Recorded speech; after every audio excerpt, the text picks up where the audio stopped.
Okay, then we will start with a moment of silence before we bring the meeting to order.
Okay. All right, so I will call this meeting to order. It is 6:32 on this June 23rd, 111-degree day. And we will begin by having the Pledge of Allegiance, which will be led by Dr. Pete Lesser. Following the Pledge of Allegiance, we will have the National Anthem, which will be given to us by Mesa High School's choir. We look forward to having them here tonight on WebEx from video from a previous gathering, not during COVID, I would to let you know. After that, we will talk about the governing board procedures. So with that, Dr. Lesser. Please join me in the pledge. I pledge allegiance to the flag of the United States of America and to the republic for which it stands, one nation under God, indivisible, with liberty and justice for all.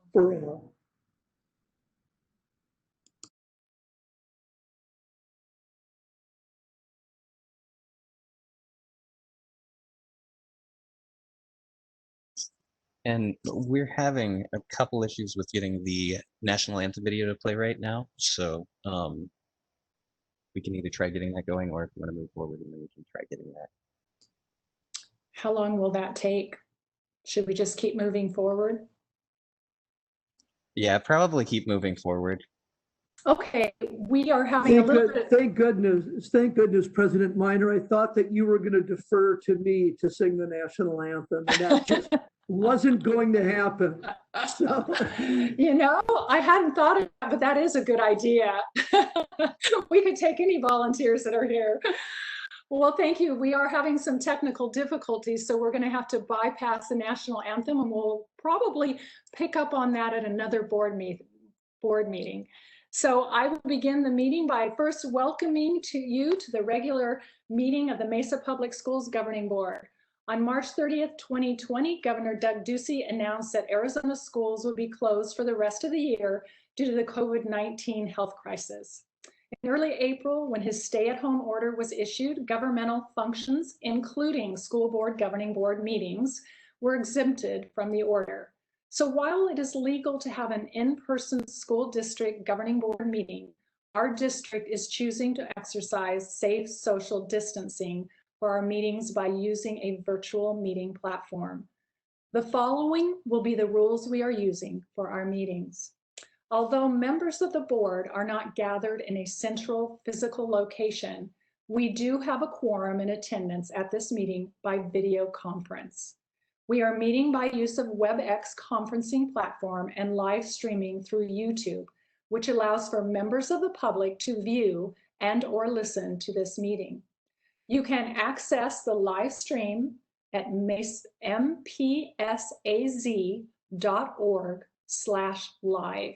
And that should be shown up on your screen hopefully shortly, but I'll repeat it again. It's mpsaz.org/live. If you need accommodations, please contact Martha Head, Assistant to the Superintendent and Governing Board at 480-472-0201. At this time, the board is taking public comment through an online form. You can access it at bit.ly, that's B as in boy, it.ly/MPS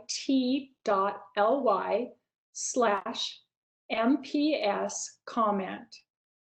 And again, that's bit.ly, B as in boy, T as in Tom, .ly/ that's a / MPS comment.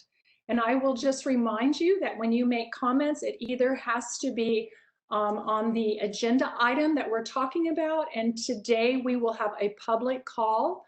And so at that time, if there were other things you'd like to bring to our attention that are not on tonight's agenda, you can do it at that time. Submitted comments will be read aloud at the appropriate time during the meeting. All other meeting procedures will adhere to board adopted procedures to the extent practicable. A recording from this meeting will be available to the public via our district's board docs online software within 3 business days of the meeting. We apologize in advance for any unforeseeable difficulties and ask for your patience as we navigate unprecedented conditions. Okay, with that, we're going to move on to item E, review of agenda items. And I believe there aren't any agenda items that we need to adjust at this point. So we will move on to item F, review of the governing board calendar. Dr. Lesser. President Minor, members of the board, thank you for an opportunity to just talk about the next couple of months. So we are on June 23rd right now in a study session and governing board meeting. I have nothing for the remainder of this month, but as we move into July, there are a couple things coming up just to give you notice on. And if you would reach out to Martha Head, your secretary, the ASBA Law Conference registration begins on July 7th. So if you have interest in engaging with that law conference, please reach out to Martha, as well as we will register the district delegate and alternate for the ASBA political agenda meetings starting on the 7th of July as well. We have another board meeting on July 14th. And today we are going to present a little bit later the proposed budget for this coming school year. Just want to give you a heads up that in the July 14th meeting at 5 p.m., I believe is what we have planned, is that the proposed budget for next year, we need to have a public hearing, because in the meeting itself on July 14th, we will ask board approval of the new fiscal year budget. Then we have another meeting on July 28th. And Holly Williams will tell you, I think it's 42 days. The first day of school is August 4th. So that is coming up within a matter of about 42 days. We recently completed, and I'll ask Dr. Forlis if she has not already shared this with you, we have completed the new school year startup calendar. And I know that the board is always interested in seeing what that looks like, because we have beginning of the year meetings that we invite the board president to, or a representative from the board, whether it be new administrators or the first administrator meeting of the year, or teachers new to teaching, teachers new to Mesa. So we will make sure that we get you the new school year startup calendar, and then reach out to the appropriate board members to be part of those virtual interactions. And so that's what I have for you today regarding the calendar. President Minor and members of the board, any questions that you may have? I have a question. Dr. Lesser, what's your last day in the office? You know, that is next Tuesday, June 30th is my last day. You want to get that on your calendar? I'm sure you have it on yours. I just thought it was a noteworthy day, so that anybody who wanted to send you an email or you know, kind. bring you a baked good, that would be a good day for them to know about. Drop it off in some A kind of, little drink. yeah, Yeah. probably stronger than that one, Elaine, probably stronger than that. And then, Thank you, Mrs. Richardson. It's Mountain Dew. It's just Mountain Dew. and then I'm wondering about, I will be out of town the week of the 14th, but I'm wondering about what our timeline is on these meetings. Are we staying virtual for the foreseeable future? Do we have a timeline of when we may be holding these in person? Have we had that discussion yet? Well, I will not be the superintendent at the next meeting, so I will defer that to Dr. Forlis. I see her on the bottom of my screen. Dr. Forlis, any thoughts you have on that? Thank you, Dr. Lesser, and a great question, Board Member Richardson. As I think back to when we went virtual was when the state of Arizona entered into phase 1 of our pandemic, and that was we could not have groups over 10 assembling in the same area, so that put us into a virtual environment. So my thought is that we continue to follow what the guidelines are from our local and state representatives, and we will follow those guidelines if we can have larger groups. While many of us that our faces are on the screen, it looks like we're just a small little group of 10, but behind us there are very many that are participating virtually. So that would be our challenge, is making sure that we could appropriately and safely distance those who come to our board meetings. So we'll just continue to watch to see when we can have larger than groups of 10 assembling together. Okay, great. Would it be helpful for Martha if we let her know about the ASBA, if we know now that we will be attending? I would. Okay, then I will let you know, Martha. I will be attending, so you can register me if you wouldn't mind. Thank you. I would like to attend as well. This is Jenny Richardson, and possibly including the Wednesday. I think the Wednesday schedule talks about COVID and the legal things that are surrounding that kind of pandemic, and so Wednesday, and Thursday, and Friday. Thank you. We can come in our pajamas, right? As of now, it's slated for in person. Oh, okay. What? Oh. Okay, So, if please it's in tell me- person, I'm not attending, but if it's virtual, I will attend. Yeah. Right now, it's in person in September until they might change it.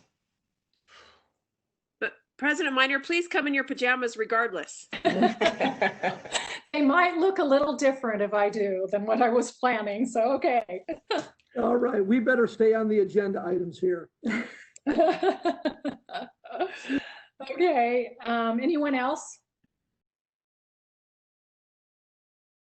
I will also let the board know that we are looking for dates to have a study session to talk about items to put on study sessions and to include in the study session. So we will be keeping you posted on that. And if you have vacation times where you're not going to be available, if you wouldn't mind letting Martha know that, so we will have a better idea of what dates would be available when all can attend, that would be great.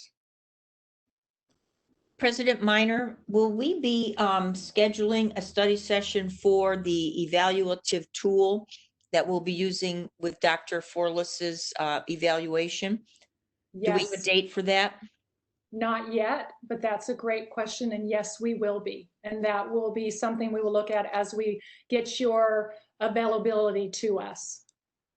I We think wanna that do would that be right something. away. Yeah, right away. Thank you. Thanks very much. That's all I have. Okay, Anything else? I'm good. President Okay. Minor, I'm good.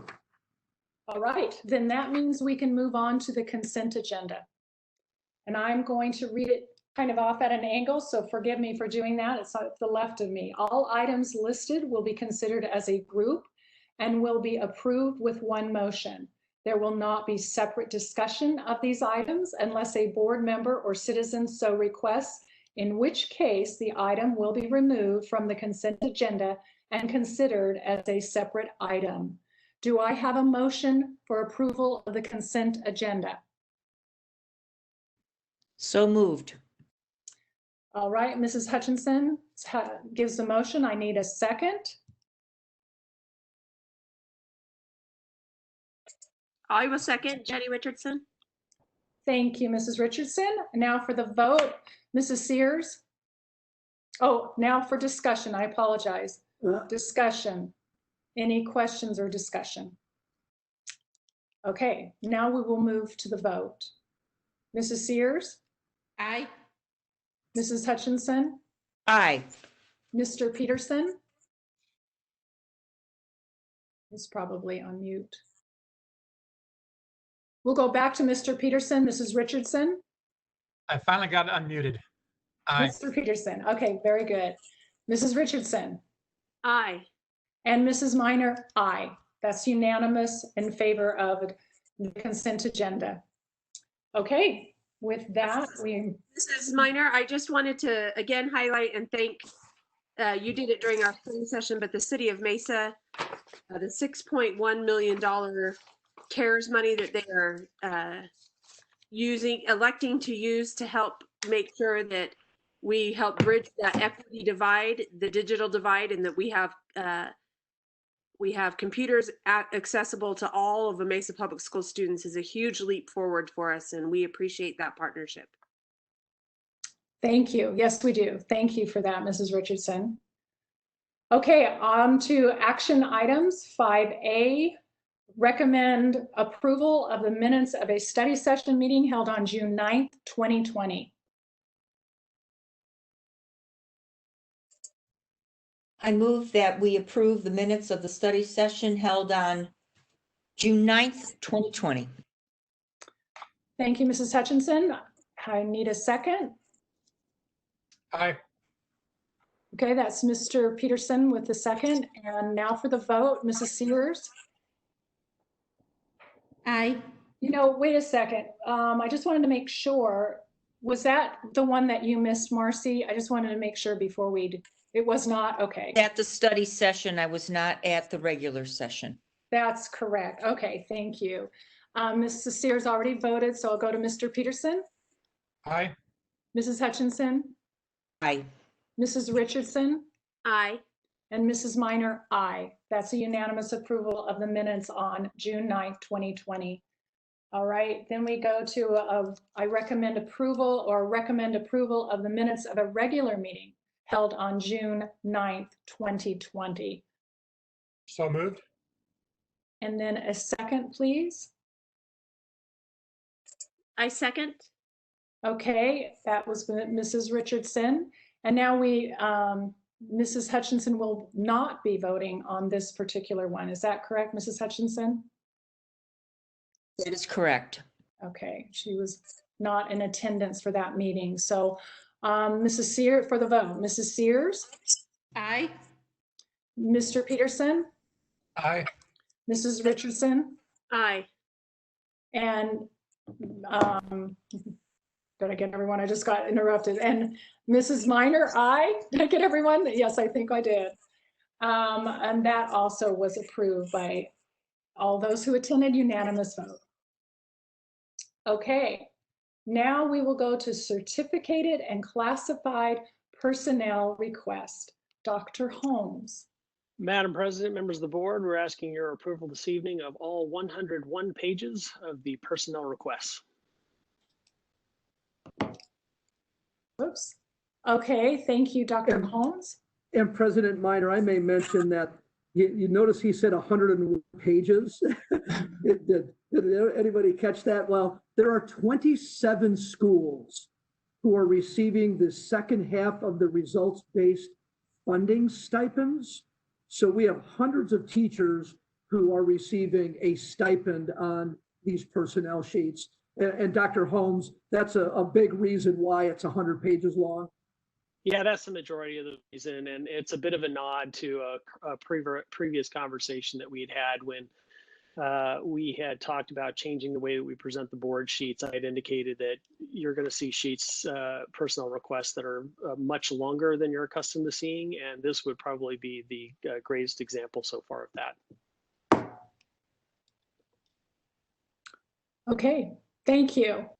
So do I have a motion for certificated and classified personnel requests?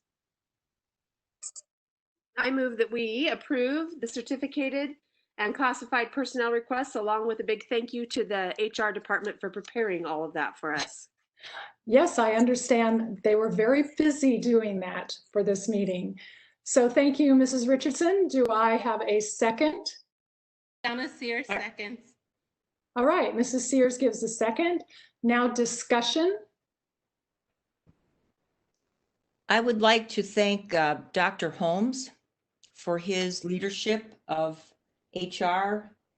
This 100-page document is only one example of the service that he has provided the district, and I appreciate his leadership and the manner in which he has handled some very difficult situations, but he has also guided us well.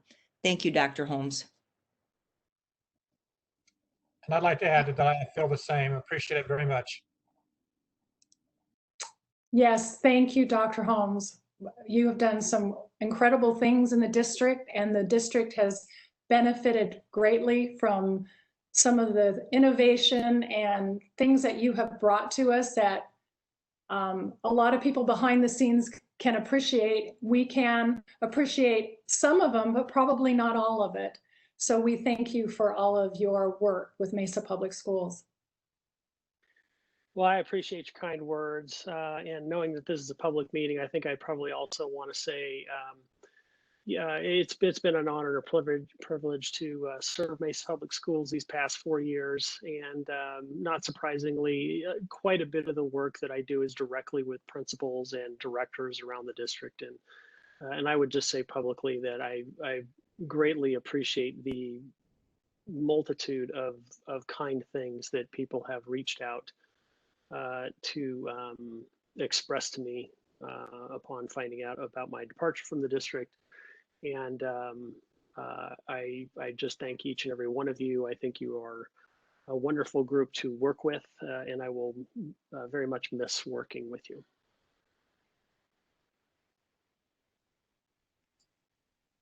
Thank you, Dr. Holmes. We will miss working with you as well. Thank you. Okay, with that, any other discussion? We will go on to the vote. Mrs. Sears? Aye. Mr. Peterson? Aye. Mrs. Hutchinson? Aye. Mrs. Richardson? Aye.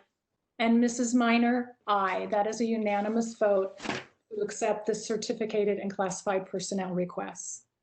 Dr. Forlis, did you have any comments?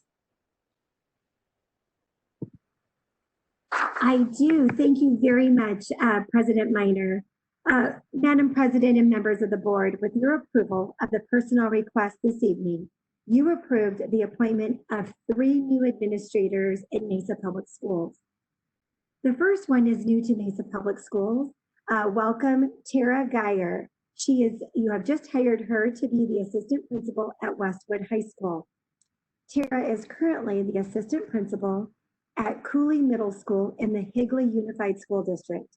She earned her bachelor's degree from New Mexico State University and her master's degree from Northern Arizona University. We look forward to having Tara join the Westwood High team as their next assistant principals. Congratulations to Tara. And the next 2 are Mesa Public School employees that are moving into new and exciting positions. Penny Briney, we would like to welcome as our principal coach. Penny is currently the principal at Irving Elementary. She earned a bachelor's degree from the University of Arizona and her master's degree from Northern Arizona University. Penny's track record for great leadership will be of great benefit to all of our principals and her new assignment in educational services. Congratulations, Penny. And finally, we have Sabrina from Food and Nutrition. Sabrina, and I'm sorry, Sabrina, I'm not gonna pronounce this correctly. Cavale is, you have just approved her to become the Director of Food and Nutritional Services. Sabrina, for the past 16 years, has been the Training Area Supervisor for the Mesa Public Schools Food and Nutrition Department. She earned her bachelor's degree from Arizona State University in dietetics. Congratulations to Sabrina on her appointment as the next Director of Food and Nutrition. Big congratulations to Sabrina. And I'll turn it back over to you, President Minor. Thank you, and welcome to all of you that have just joined us either, I guess, in your new position. I don't think there was anybody new to Mesa Schools. It was just new positions, one new person. Okay, one new person. So welcome. We will now move on to the next item, and that is, let me get back onto the proposed budget for 2020 and 21. And I'll turn it back over to Dr. Lesser, who will probably turn it over to Mr. Thompson, but we'll start with Dr. Lesser. Excellent, President Minor, members of the board. This agenda item is to share information about the proposed fiscal year 2021 budget. And in a moment here, our Chief Financial Officer, Danny O'Brien, and our Assistant Superintendent of Business and Support Services, Scott Thompson, will lead you through a presentation regarding the proposed new fiscal year budget. And at the conclusion of this conversation, we are going to ask the board for approval of the proposed budget. And here's the next step, is that once you vote in favor of the proposed budget, if that is the decision of the board, then what we do is we advertise it online by the ADE and Mesa Public Schools. We then conduct a budget hearing on July 14th, which is open to public comment. We then ask the board for approval at the July 14th meeting of the actual new fiscal year budget. And then we submit the appropriate signed documents from the board to the state by July 15th. So that's a little bit of the progression here and what we're asking for this evening. So I will kick it to Mr. Thompson, and you can go ahead and start us out with this. Thank you. Thank you, Dr. Lesser. So as you said, really tonight what you're considering is the draft version of our budget so that the community can have an opportunity to have input. So I'm going to turn this over to our Chief Financial Officer, who's going to walk you through some of the highlights of the budget. As everyone remembers, we've been for many, many weeks now talking about the details in the form of the budget matrix that we discussed many times about the changes to our budget. And so this evening is really just the formalization of that in the documentation. And so I'll turn that over to Mr. O'Brien. Good evening, board members, Dr. Lesser, Dr. Forlis. I might be having technical difficulties because I don't see the presentation coming up.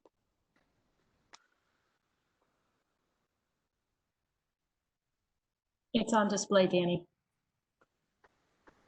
Okay, then I am having technical difficulties, so I'm going to try to do this a little bit differently then.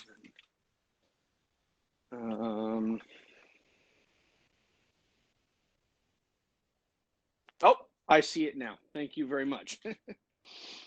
Tonight, as Dr. Lesser and Mr. Thompson explained, this is the proposed budget. So by statute, I think if we move one more slide, that'll be good. We are going to talk about the estimated property tax and the proposed budget. This is the items that we are supposed to do by state statute. Okay, next one. Our net assessed valuation, which is the valuation of our property within the entire Mesa Public Schools boundary, reminding board members and community members who are listening tonight that that doesn't necessarily mean just the city of Mesa. We do incorporate a little bit of the city of Tempe, Chandler, Gilbert. We have increased by 4.7%. So that will obviously, you will see in the next slide that will help our tax rate. This is the proposed tax rate as Mr. Thompson spoke about on the July meeting. We will have a public hearing where the public can come and make comments if they would like by statute, although obviously as Mrs. Holland said earlier, members of the public can speak on items when they want to. This is, I think, one of the biggest things is there you see the asterisk there. So we do have an increase in the tax rate. I would like to remind the board and also thank the community again. In November of 2019, they approved our override going from 10% to 15%. So a majority of this increase is that increase, which was approved by taxpayers. You can see the asterisk there that the anticipated increase from the voter pamphlet was 0.59 because of the increase. And if board members remember, we had to estimate based off of the 2019 tax rate for the November of 2019 election. So now we're 1 year forward. We've increased our property tax, our estimated tax. We're only at 0.3119. So because of our growth in our assessed valuation, we are less than what we talked about in our voter pamphlet. So I think that shows the property tax growth of Mesa, but also shows that we were diligent in what we are estimating the possible increase to be. Next slide. Okay, next slide. So just a little quick update as I always do. The proposed budget will be advertised on AD and MPS's website. Because we did not have although 2 slides ago, we did slightly show a tax increase on the formulas in our budget sheets. We did not increase adjacent ways. We did not increase desegregation. We don't have to publish in the newspaper. So we only have to publish on AD's website and MPS's website, which we will do this week. We will be having a public hearing, as Mr. Thompson spoke about and Dr. Lesser spoke about, on July 20th. July 14th. Yeah. I'm sorry. Thank you, Dr. Lesser. We could possibly have a December revised budget. I would assume that we probably would, because of just some of the issues, the COVID-19, that we're probably going to have one. And then obviously we have a May revision, the final budget that we talked about last budget meeting that the board approved. Next slide. This is just a few of the legislative changes. I know Mr. Thompson and Dr. Lesser has spoken about the skinny budget that the legislature approved. We did get our base level per student amount increased per statute, which was $155.30. As I really thought this year I was going to be able to say it for the last time, but unfortunately I'm not. And I believe I can't see everybody, but probably most people are laughing at me. The reduction of the reduction. We still do have a reduction to our DAA capital budget. In the skinny budget, they did not give us everything back, so we still have a small deduction, but we also still have a large amount that the state over the past few years, and thank you to the legislature and the governor for giving those dollars back. We still have a majority of our dollars back, which I know teaching and learning operations and the schools greatly appreciate. So I greatly appreciate that. Mr. O'Brien, if I may just reiterate that middle column there, we use the words the reduction of capital, and what that translates into, we're getting $4.3 million more for this coming year in DAA funding. Just want to make sure that nobody's confused about the reduction of the reduction. Thank you. Thank you, Dr. Lesser. I appreciate that. And then the last one is per some of the Prop 123 requirements, we do have to publish the average teacher salary. If the board members remember, this is the estimated. We will obviously during the December revision update this. I've talked several times, and if we can remember a year ago, although that seems a lifetime ago right now during the pandemic, this can be adjusted because of Dr. Holmes, HR, and Dr. Dressel's hiring, that it might look a little bit less than 5%, but we are giving teachers a 5% raise.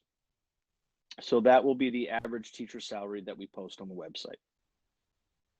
Okay, next slide. These are some of the budget highlights. These come right from the budget matrix that the board has been seeing for the past couple months. We do have employee increases of salary increases of over $21 million.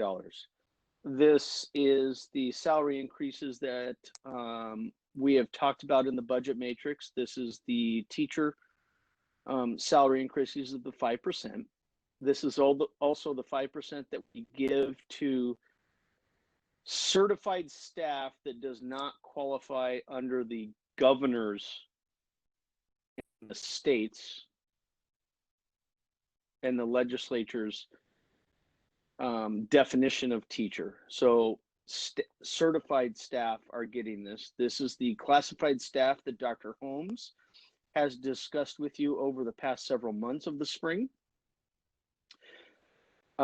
And this is also the budget matrix increases that we talked about for classified administration, and then superintendency. This is also the new positions that we discussed 2 board meetings ago, of the new positions that we're adding to the district, which includes certified and classified.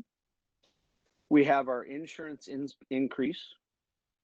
We have the required ASRS increase, and then we have the workman's compensation increase. Mr. O'Brien, if I may just take a moment on this slide to remind the governing board as well as our listeners in our live stream that we're so thankful that our community passed the override, and I want to emphasize that part of the override discussion was to attract and retain quality teachers, prepare students for college or the workforce, increase school safety and security, enhance career and technical education, ensure smaller class sizes, emphasize technology, and provide adequate school staffing and other items. And I would share with you that the 2 top items of employee increases and new positions align with attracting and retaining, about social emotional support for students. We have deans and counselors and gifted teachers and support for special education. We have special increase in specials teachers for students having the ability to do music and PE, We've expanded our preschool opportunities within our neighborhood schools. We've put into this budget a $3,000 stipend for all classroom special education teachers, and a second 29-hour aid in preschool. And we've expanded some of the work in the offices of our elementary and junior highs. So I wanted to really take this opportunity today to say that what the district had shared with our community at the time of going out for the override, I believe that we have put the attention as close to the classroom as possible to make sure that we provide adequate school staffing, take care of our students' health and safety and well-being, and college and career opportunities, and attracting and retaining quality employees. So that's an important message on the budget highlights. Thank you, Mr. O'Brien. Dr. Lesser, can I interrupt just to add to that? That would be great information, because I appreciate that information and sharing it here in this live stream meeting, but that would also be great information to disseminate to our community, as well as the fact that the tax rate is a little lower than what we were telling the taxpayers when we were out talking about the override. So if we could, as just a thought, if we could get that word out, because I think what you just said is extremely important for everyone to know. Well, I know that we have Mrs. Hollins on the line here, and I don't think we wanted to get ahead of ourselves with coming to the board this evening for approval of the proposed, and not until the 14th will the board approve the new fiscal year budget. But I want to say, under Mrs. Hollins and the communications group, that we always try to summarize what we've done with budget. And I think that's an excellent idea, to communicate the outcome of the work of the board, the work of the leadership team, to support the elements of what we had communicated to our community. Thank you.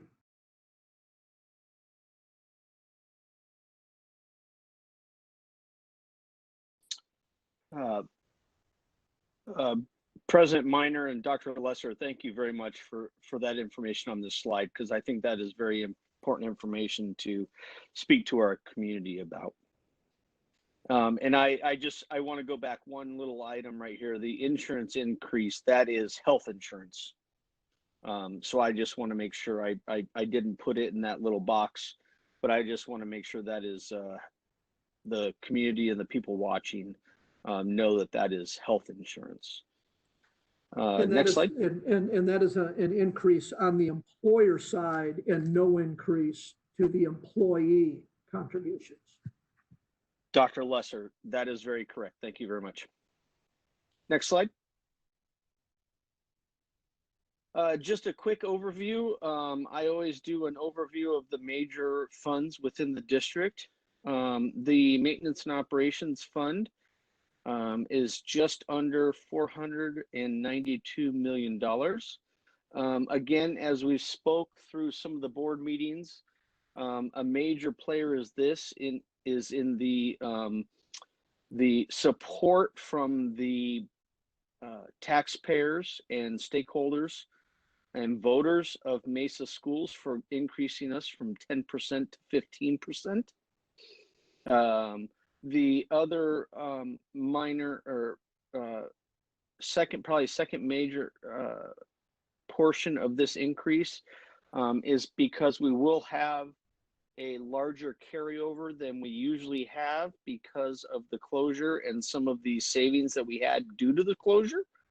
But that obviously is also in great discussion, and I know Holly talked a little bit about it during the study session of some of the things that the district will be supplying to the schools with masks and hand sanitizers. So obviously that is a good thing to allow our budget to be able to support those things so that we can go into the new school year and be able to do the things that we want and those groups are requesting. Capital DAA, that is a increase. It's a very substantial increase from last year, partly due to the closure and also partly due to the reduction of the reduction, which I really do want to stop saying with the board at some point. So we are getting more dollars this year, or next year, excuse me, in fiscal year 2021. So that also reflects the increase due to the reduction of the reduction. The grants has a slight increase. Most of that is due to the dollars coming from the federal stimulus money, the CARES Act, and some dollars that are going to be coming from us. Adjacent ways is actually stable. So been working hard with Todd and operations, and they're working hard to make sure that those dollars are spent. Those dollars are spent on ingress and egress at the schools. So as we do some of our bond projects and we replace or repair some of our sewer and fire lanes and other items that come to the school as essential, they will be used for that. And then the bond debt, as I've said in previous years, this is our mortgage payment. So this is a slight increase, but it didn't have an increase in the tax as we saw in the previous slides.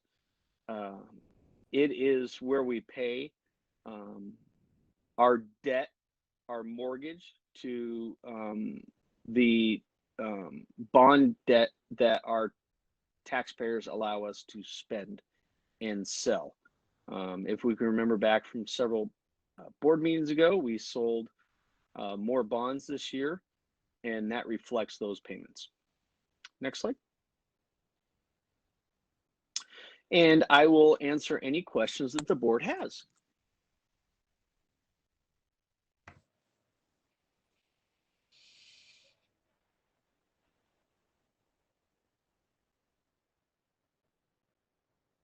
Mr. O'Brien, I've got some questions about funding for next year, and maybe it's also for Mr. Thompson. Is it your understanding that the state legislature will not reconvene? Member Hutchinson. So we've been having a special session. We had anticipated one at the early ending of the session and the skinny budget. As a result, there have been discussions with the governor's office and ADE about providing school districts with flexibility in how we are funded, given the different models that we just spent the study session discussing. What I can tell you is that at 2 o'clock tomorrow, the governor will be making an announcement. We believe he'll be issuing an executive order that will address many of our concerns, since there will not be a special session. And while ADE was willing to maybe relax some of their typical audit type issues with ADM and the amount of time students have to attend school, I think it'll be much better to have an executive order carrying the weight of the governor's office, giving us the assurance that that will be the case. But I believe strongly that the leadership in the legislature and the governor's office all support districts and understand that they want that we need flexibility in this time, and that they intend to provide that funding flexibility for us. So we will find out at 2 o'clock tomorrow exactly what that looks like. Okay, so for example, ways to provide distance learning that would be tied to a brick and mortar school, and transportation routes, and the ability for students' absence to be excused if it's related to COVID. You're thinking those types of issues will be addressed at tomorrow's meeting at 2:00. Yes, Dr. Forlis and myself saw early legislation that was actually being drafted that was anticipating a special session. I know that that language was then shared with the governor's office. While I can't say I know specifically what his order will look like, I am fairly confident that it will follow the guidelines and that was language that was drafted by school districts to try to give us the most flexibility in this scenario. So as we talked about the idea of, maybe partial days or, a Monday, Thursday, Tuesday, Friday idea, in current legislation, that would be difficult to accomplish with the idea of attendance and hours and all of the requirements around school students attending school. The law is written for kids to be in school, right? So Right. The law needs to be flexed at this point, and everyone believes that the governor has the authority to do that under the current pandemic situation. Okay, so the essence there is flexibility, and you're hopeful that we're going to get that flexibility. I am. I've talked with legislative leadership, talked with our lobbyists who have talked with the governor. I think there's a general understanding that schools need flexibility in this time, that parents are going to be looking at multiple options of online and partial attendance and all of the things we talked about at study sessions. So yes, I think is a good understanding of that. What worries me at the end of the day is the health of our economy. As we all know, that education is heavily financed on sales tax, and that's a concern. So while we have the support of the legislature right now, we have the support of the governor's office, and luckily so far we seem to be doing better than anticipated. As the economy of Arizona, the state of Arizona, is doing better than anticipated. So all signs are good today, but I think as we discussed in the study session, this is a fluid situation that changes quite frequently. So we will keep updating you, but yes, I think we will have the flexibility to provide the best scenario for our community as we continue to develop that over the next few days and weeks. Thanks for the heads up. Appreciate that. Mr. Thompson, that's great information. That's very helpful. And I think in these times of challenges when people feel a lot of uncertainty, and of course, this is a proposed budget, we know there's going to be some changes. But as I look at what Mr. O'Brien was sharing today, there's a lot of optimism there. There's some really good things that have come from a lot of the strategizing that went on this last year. And where we put the money, the voters were so gracious to give to us for our override and our bond, and we've utilized it, I think, to a very generous way for what we intended it to be. So I would say this looks optimistic. And again, we don't know what's coming down or around the corner, but as of today, I feel some optimism there. Would you say between 1 and 10, there's like up there in the 8 of optimism, or or do you dare? No, I agree with you. I think this is a very optimistic budget, and I can't emphasize enough, and it's been said multiple times, but it is through the support of our community that we were able to create this really optimistic budget. But it really speaks to also the health of our community. It's important for our community that the schools are. Our employees are employed, our employees are working. That's also the health of our community out there. So I can't say enough. The community support was just at a critical time, and this budget would probably not look as optimistic as it does today if we hadn't had that wonderful support. And as Dr. Lesser quite correctly pointed out, we are meeting the goals that we established in those information pamphlets that went out to our community, and we are committed to making sure that we're accountable and that we're transparent about this and that we're moving forward in the exact direction that we said to the community. The only direction we got wrong was the tax rate was anticipated to be a little higher. And I'm thankful that we got that wrong and we were able to come in with a little bit lower tax rate than anticipated. As Mr. O'Brien said, we estimate those things very conservatively because we want to be honest with our community. We want to make sure they understand the cost. And so we make the cost really look about as bad as it could look. And I'm just grateful and glad that it was supported. And I'm also very excited that it's come in a little bit lower than we anticipated, which means that it's not going to cost our homeowners quite as much as we had originally advertised, which is a great thing. Thank you. Are there any more questions for Mr. Thompson or Mr. O'Brien from board members? Okay, so, all right, then we will move on to recommend approval of the proposed fiscal year 2020-21 budget.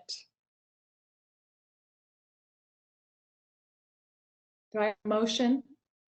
I make a motion that we have the recommendation of the 2021 budget as proposed. Thank you, Mrs. Sears. Do I have a second? Second. Thank you, Mrs. Hutchinson. Discussion? Now, okay, no discussion, so we will go for the vote. Mr. Peterson? Aye. Mrs. Richardson? Aye. Mrs. Sears? Aye. Mrs. Hutchinson? Aye. And Mrs. Minor? Aye. That's a unanimous vote in favor of the proposed budget for 2021. All right. Governing board.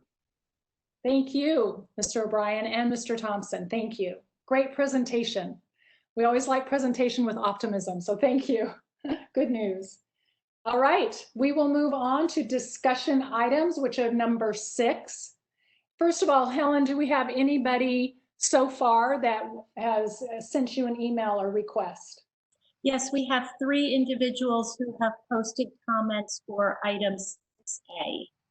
Okay, great timing. All right, we'll begin Open School Task Force update, and we will start, I believe, with Dr. Forlis. Yes, President Minor, thank you. I have the privilege of being able to introduce this presentation to you. As we mentioned earlier in our work study today, gathering feedback from our stakeholder groups, including community members, parents, students, and staff, has been critical to our design of our opening schools draft plan that you had a moment to dig into during our work session. And so what you are going to see today is a review of the data that has been collected from those stakeholder groups. Mrs. Holly Williams will lead us through that data review, and then she will also hand that over to Casey Gregson, our General Counsel, who will provide the framework and an understanding around the roles that we all serve as we make policy considerations during the opening of schools and what that could look like for us. So you've got a 2-part presentation, data review, and then we will close up with some policy considerations. So with that, Mrs. Williams. Thank you, Dr. Forlis, Governing Board. I'm happy to share with you some of the preliminary data from the feedback session that we held on June 18th. I want to share with you that tonight, while we are gathering the information from 3 sessions, as of the time of getting ready for the agenda, the feedback that we had so far was the 18th, but I want to assure you that the information that we gather from the 22nd and 24th and from today's meeting with our administrators and with the governing board conversation, all of that information gets shared with our design teams as we move forward into the final draft stages of our plan. So if you will go to the next slide. Tonight we're going to talk about these 3 categories. We're going to share with you a data review of the June 18th stakeholder feedback session. I'll give you some anecdotal information from last night's sessions and today's leadership feedback.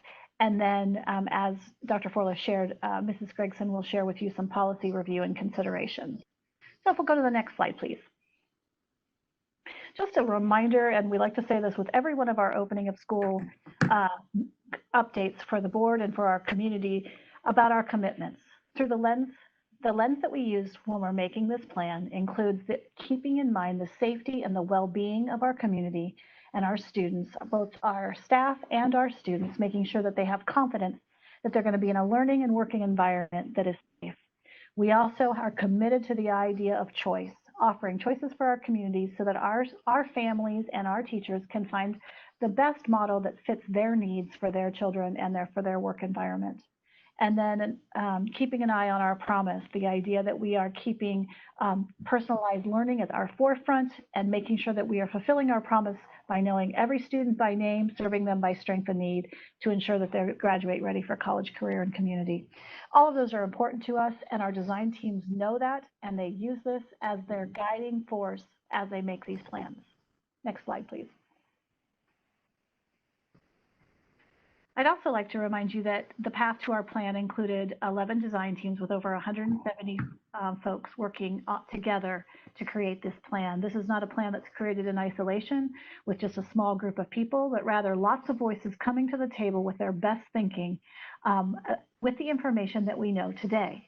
So earlier we talked about having to be flexible and be adaptable to the ever-changing circumstances in this pandemic. And I think the budget conversation lends itself to that. Scott talked to you about how even tomorrow we're expecting information from the governor that may influence our decisions. So as we created this plan and these folks came together to work on these very important design teams, they all came knowing that we're doing the best work we have with the information that we have today, and that we will have to adapt and be flexible as we move into opening of school. So next slide. If you remember, we did some surveying in May. We asked folks what they thought about the opening of school and well, we asked them two parts actually. We asked them what they thought about how the spring experience went so we could do some lessons learned. And then we asked them for some specific feedback about under what circumstances are you comfortable sending your students back to school. We had 27,000 responses from that survey. And now we've engaged in some feedback for June. Next slide, please. So when I was here a couple weeks ago, sharing with you what we were getting ready to do, if you remember, I had this, I call it, and Andy calls it my rosy colored glasses about how everything's going to work. I have a really big plan in my head. And we had been so successful with our master planning of having these community meetings and then doing breakout sessions where we had smaller groups that could talk with us one-on-one. So that's what we had designed originally. And we said, okay, that'll be great. We'll have a couple of facilitators give the presentation, and then we'll break out into breakout rooms. And then for the first day of presentations on June 18th, we had over 3,000 people say they're coming on June 18th. And we realized quickly, in order to get into groups of 25, that would take 120 facilitators. And that was a little daunting. And so we had to quickly be flexible. As we talk about our plan being flexible, we had to quickly pivot and say, okay, feedback is very important to us. How do we still get that feedback and still engage the community in a meaningful way? And so we pivoted to an online version of the presentation and the poll that asks specific questions, and then gave opportunities for comment boxes where folks could share with us their thoughts, and that all of that data then could be gathered into one location so our design teams could use that information. So I had some emails from folks saying, you said it would be groups of 25. I did. And that was Holly thinking it would be just fine to do it that way. But, you know, I said there were 3,000 people who RSVP'd for last Thursday. Overall, we had over 6,000 RSVPs for the 3 sessions. So we knew that we had to pivot quickly and change our course. And I feel like with the numbers that we've had, we've reached a lot of people. So on the 18th, you can see some numbers there. I want to share with you that we had, according to the people who logged in at the time, we captured some data between the Spanish language and the parent community in English sessions. We had 721 folks attend that session. In the student section, we had about 45. And in the staff session, we had 637.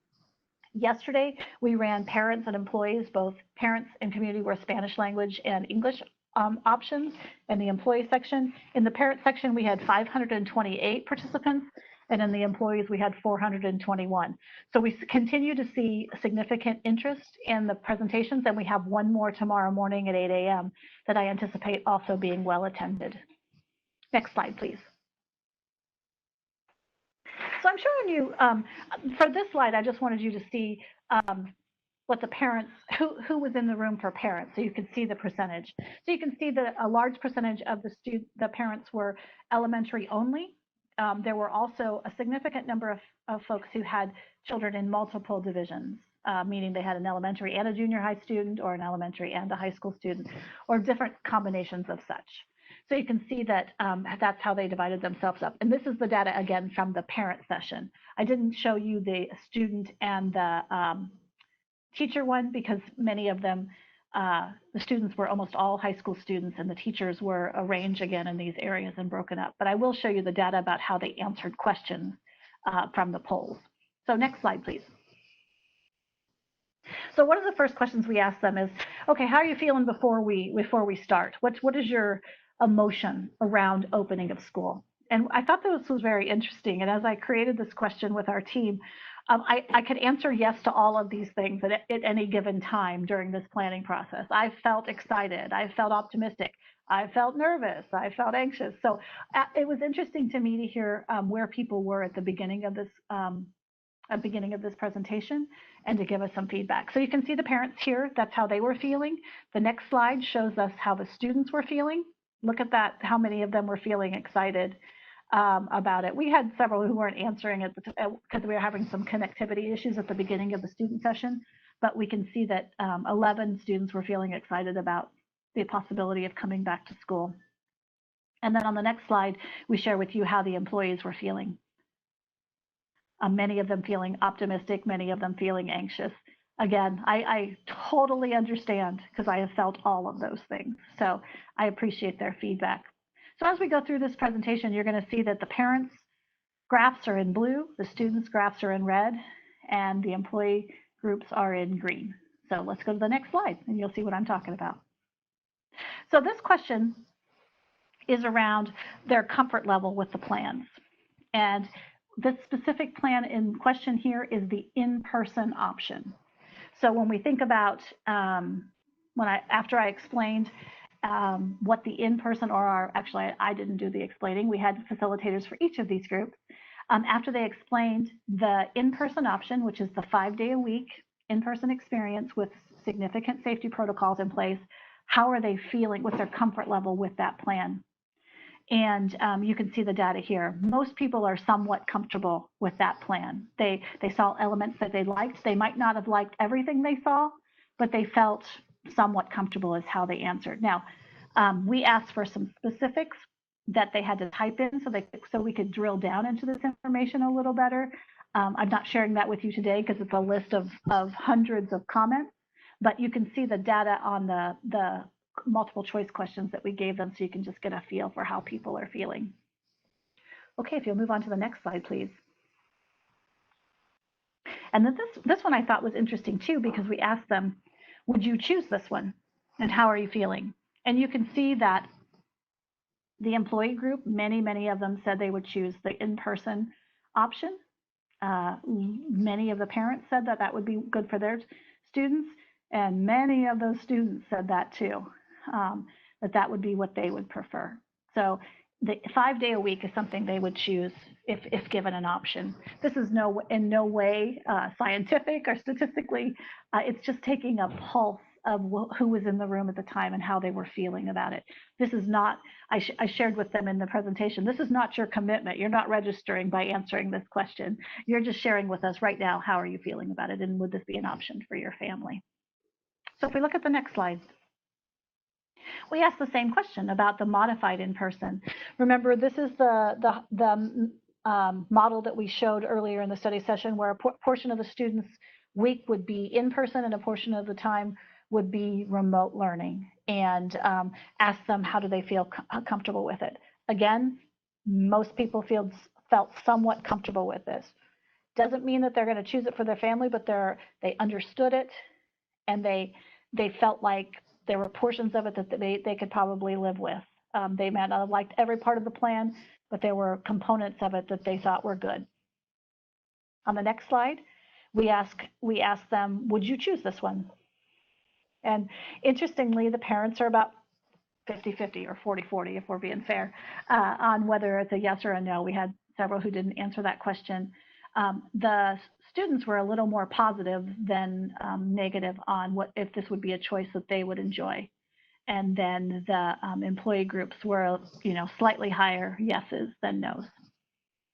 So we know that we have some work to do in defining this a little bit better to make it more clear for our families to understand what this is and what they're choosing, and to see if this would be an option that families would like.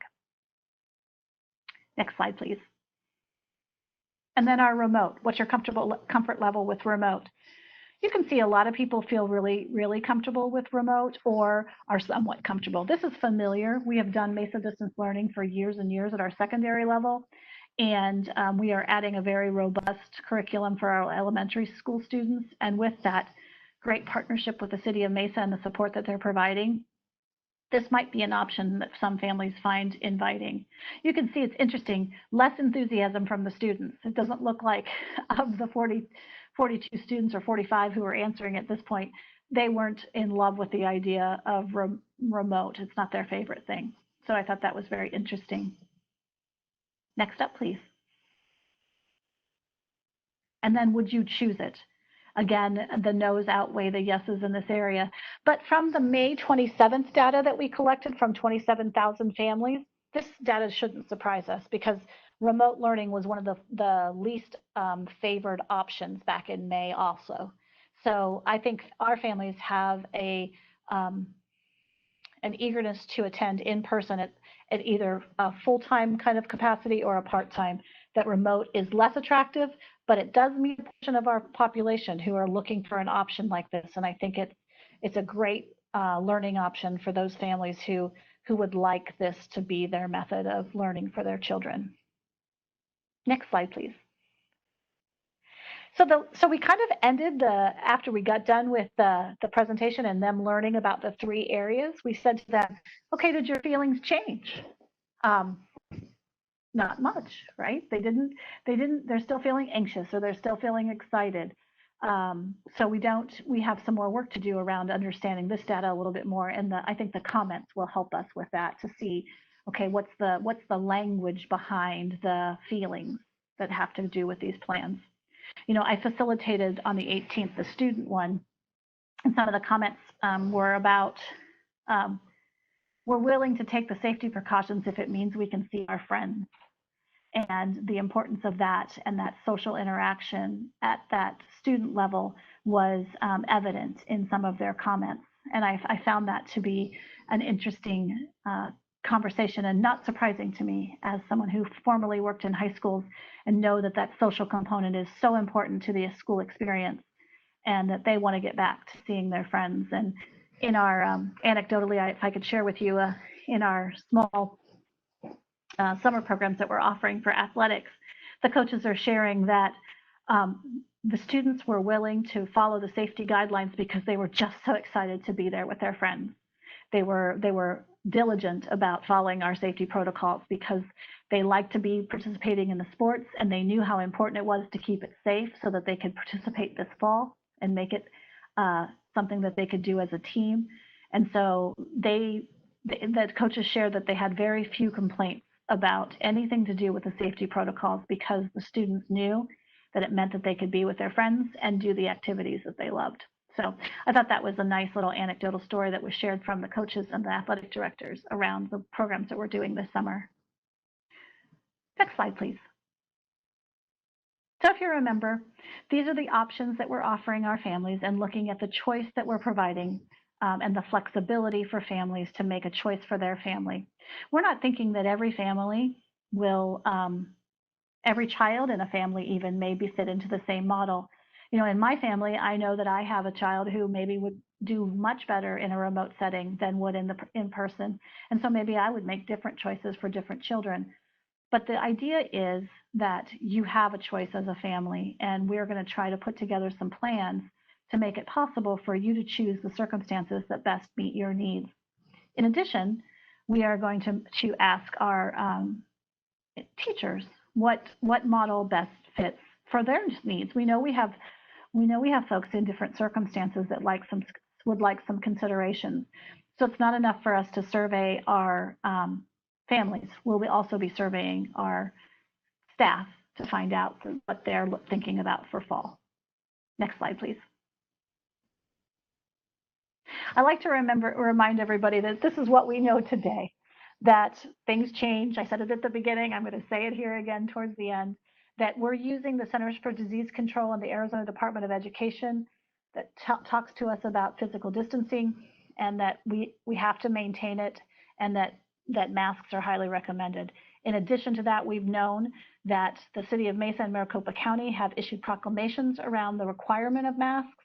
So our plan will take all of that information into consideration and will make specific guidelines to keep our students' safety and our teacher safety and our staff safety as our #1 priority, but allow for special circumstances when we know that there are families and students who have unique needs.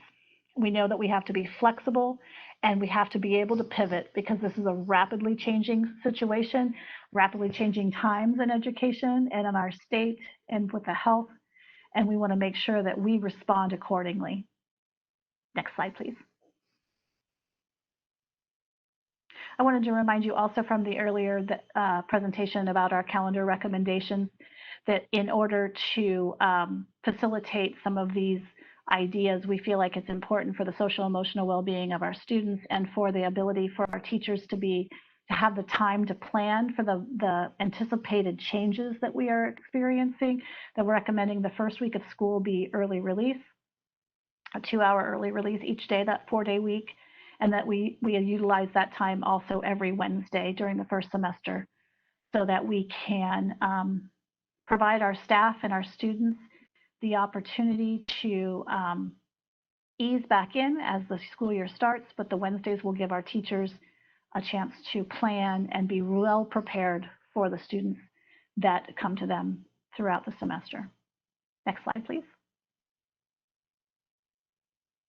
What's next? I talked to you earlier about the surveys that are getting ready to happen. Our hope is to have those out by the end of this week, at the latest July 1st, to ask our community and our teachers, what are you thinking? What are your preferences about where you'd like to fall in the plans? We will be taking the input from these sessions and sharing it with our design team starting on Thursday, where they will be working towards revising the plans with the deadline of releasing our final plan on July 14th to the governing board. Training opportunities will be available for our staff, our students, our parents in the area of safety protocols, also in the areas of our new curriculum for our elementary and the technology associated with that technology. And you will see increased safety protocol signage throughout our campuses to make sure that everybody is reinforcing those safety standards that we've set in place. Next slide, please. So today we hosted a, not like this, we weren't at tables, but I wanted to show you that we do meet with leaders regularly, but I promise you, we did it virtually today. 198 of the greatest minds in the district, leaders from departments and schools across the district, came together to, one, experience the presentation just as our stakeholders have, and we gave them the poll questions and we asked them for specific feedback.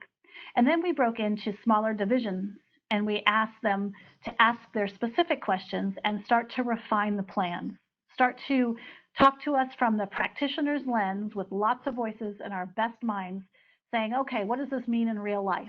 So what does it look like for recess? What does it look like for an A-B schedule? What does it look like? And so we asked a lot of questions of them. They asked a lot of questions of us. We gathered a lot of feedback today that we know that we'll use that feedback as we write our revised plans and our final draft. The goal was not to come out of it today with a final draft, because this is all the voices are lending themselves to our final draft. And we don't have all the answers. And we didn't come into this week thinking we had all the answers. What we came in is sharing what we know today and knowing that we have a lot of work to do to make sure that the feedback that folks are sharing with us, the questions that they're asking, are reflected in that final plan. So if a teacher or a parent says, well, what does it mean for lunchtime in the classroom? That our plan reflects, okay, what does that look like? Or what does it mean when you say that students will still get to have their specials? Okay, we'll tell you what that's going to look like. How's music going to look? How's art going to look? What's PE going to look like for a student? So the goal is to take those questions, that feedback, and use them to inform our next best plan. Next slide, please. I'm going to toss it to Mrs. Gregson, who's going to talk to you about, as we make these plans, what policy considerations should we be taking that would involve coming back to the governing board and asking for some consideration. So, Mrs. Gregson. Thank you, Mrs. Williams, and good evening, President Minor and members of the board. Let's talk policy. So as governing board members, you may feel like you're finding yourself in a little bit of an awkward position right now. This pandemic has created chaos within the education system. And as you've heard tonight, there's a lot of activity going on behind the scenes in Mesa Public Schools right now as we navigate through this ever-changing situation. But as crazy as things are, there really isn't a crisis or emergency from a governance perspective, right? It's more of a management level crisis, and management of the district is the superintendent's job. Through our Mesa Public Schools Policy BCD, you have designated the superintendent as the chief executive officer of the governing board, and you've given him/her the responsibility for all aspects of district operation, including developing such procedures and regulations as considered necessary to ensure efficient operation of the district.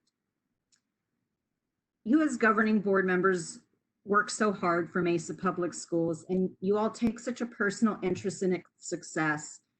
And as tempting as it may feel right now to want to dig into the weeds and get your hands dirty with the rest of us, right now, it's really important for you to step back and let the district's first responders, and by that I mean members of superintendency, principals, and other education leaders within the district, you need to let these people take care of the details of the pandemic-related crisis management, including the reopening of schools. I read a medical analogy this week that really put it into perspective for me. And it said, in a hospital setting, we want the doctors and nurses taking care of patients rather than equipping the hospital board members with defibrillators and setting them free in the emergency room. So I thought that was a funny analogy. But I don't want to lead you to believe that there isn't really important work for you as governing board members to do at the governance level right now. What we need you as board members to be thinking about right now are the big picture issues, like what will student learning look like in the fall? What will the impact of this pandemic be on our budget moving forward? What can we learn from this experience that will influence how Mesa Public Schools thinks about student learning in the long term? And how will we as a district address the inequities that have come to light through this experience? So our governing board policy BA explains that the governing board is responsible to the individuals of this district and that you need to be aware of the opinions and attitudes in the community. As their representatives, you accept the responsibility to identify needs within the district, to be responsive to those needs, and to plan short and long-range strategies to meet those needs. And to that end, you're given a number of powers and duties by the legislature, and those are the powers and duties found in ARS sections 15.341 and 342. And your powers and duties are also spelled out within our own policies in policy BBA. Of specific importance right now is your power and duty to create new policies or to amend existing policies needed within the district to address this ever-changing landscape.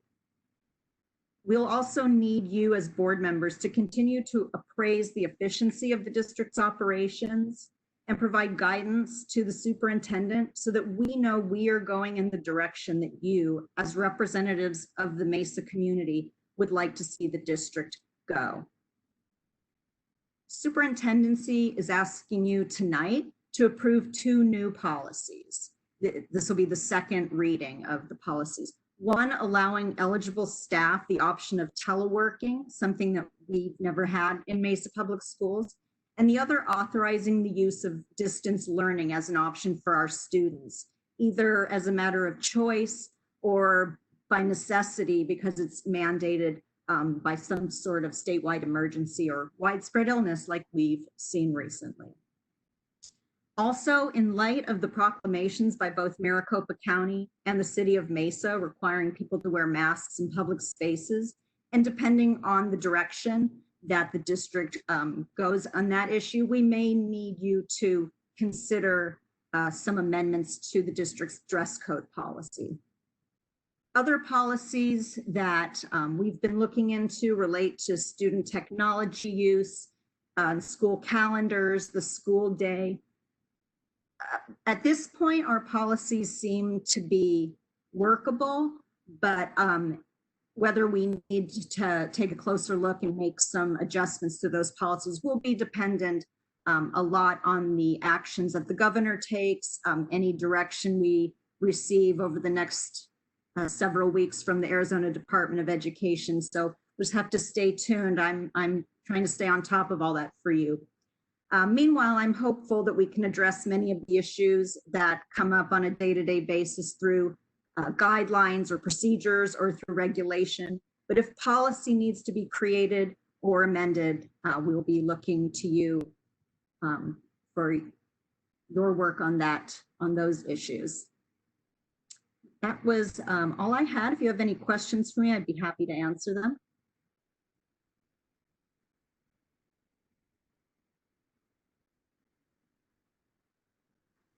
All right. I think we can move on to our last slide. And that last slide, back over to Holly. The last slide says thank you. I'm happy to answer any questions about the feedback or the process that we're using to gather the feedback. I'm happy to answer any of those questions. And I want to thank you, Governing Board, for giving us the opportunity to share this preliminary data, knowing that there are 3 more sets of data to put together from our parents, our leaders, and our students and staff tomorrow.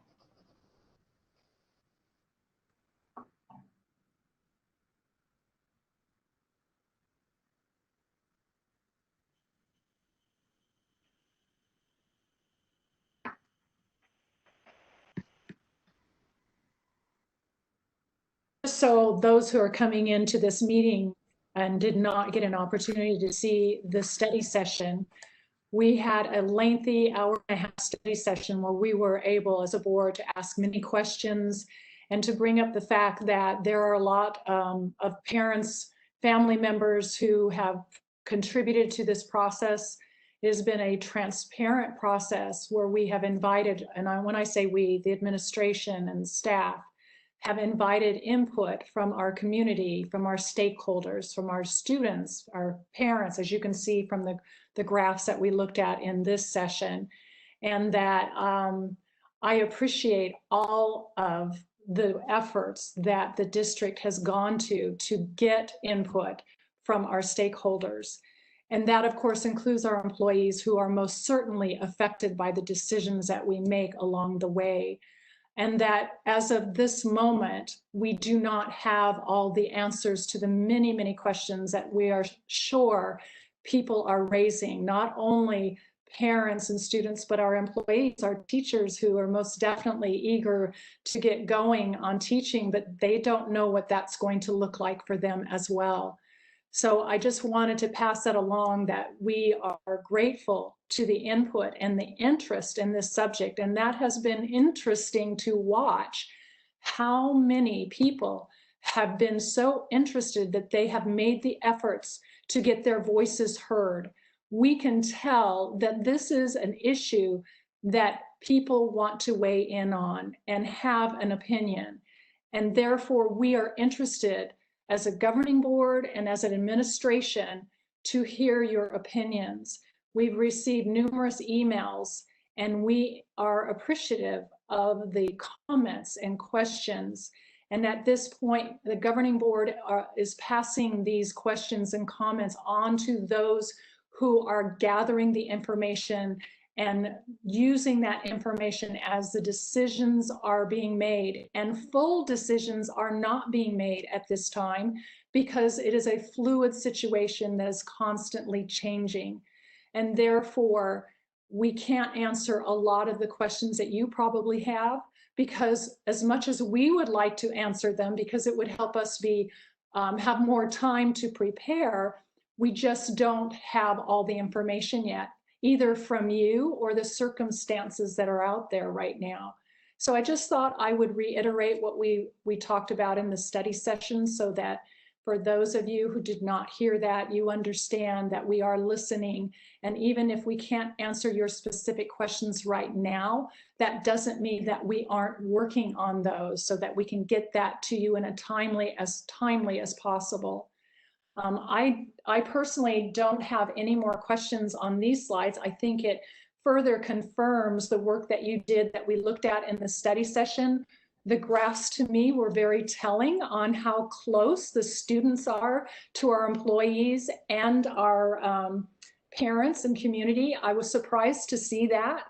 I thought there would be a bigger difference between our employees and our students and our parents. And I found that people are comfortable with and feeling the same way about a lot of the things we're doing. And there's probably, when it gets down to their choices, that's where the differences will occur.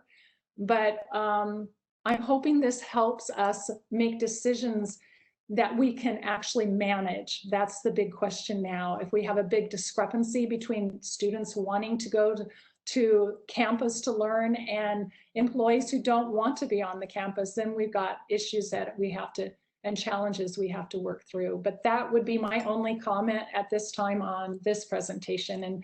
And I welcome and open the floor to the board members for their comments and questions as well.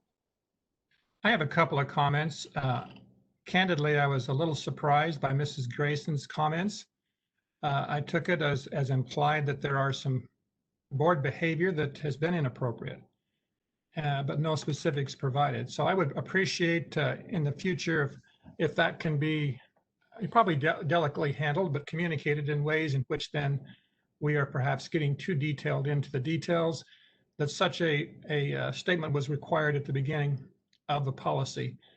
A second thing in regards to the face masks, as I've mentioned, I feel adamantly enough about this being a policy issue that I'm gravely concerned about the budget we just approved being attainable if we insist on going down this path of requiring and mandating face masks.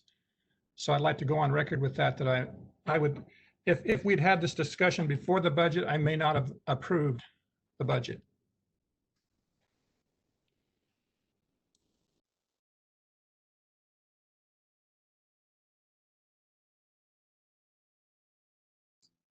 Thank you, Mr. Peterson. Any other comments from board members or questions?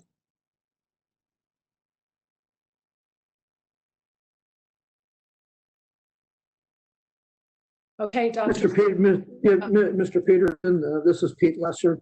I certainly appreciate your comments and feedback. Maybe my thoughts regarding the policies, that was not directed at any board member or collectively at a group that someone is behaving badly. I just know that under these circumstances of a great deal of community feedback and decisions being made about the implementation of opening schools and what that should look like. And we just wanted to be able to communicate that the authority to do different things comes from different people in our organization, meaning board members as well as the superintendent, the leadership team. So, those remarks or contributions weren't intended to be accusatory or divisive in any way. It was just really working to clarify that we all have certain responsibilities in this work, and it only will happen when working together to make sure that we hear all the voices, we do all the work of the policy, that we implement the steps in opening schools as a collective group of board members, superintendent, administrative team, and then the staff that is watched over by our superintendent. So. I certainly agree. And it's just that piece was missing in the presentation. If I was listening to that cold, I would not have interpreted the way that you just presented that. And I appreciate you clarifying that for me and for the public. And certainly in the future, if we are in any way hindering you or Dr. Forless's ability to perform your responsibilities, we're in dire, not dire, but we're in an all hands on deck, as you know, situation. We don't want the governing board meddling in places where we don't belong. And so if we are, tell us. Say, get out of the way, Steve. You're causing a problem here. Because we certainly want to go down that path. But I just want to clarify that as far as I know, we haven't done that to this point, but certainly if it does come up, let us know. Very well. Thank you, Mr. Peterson.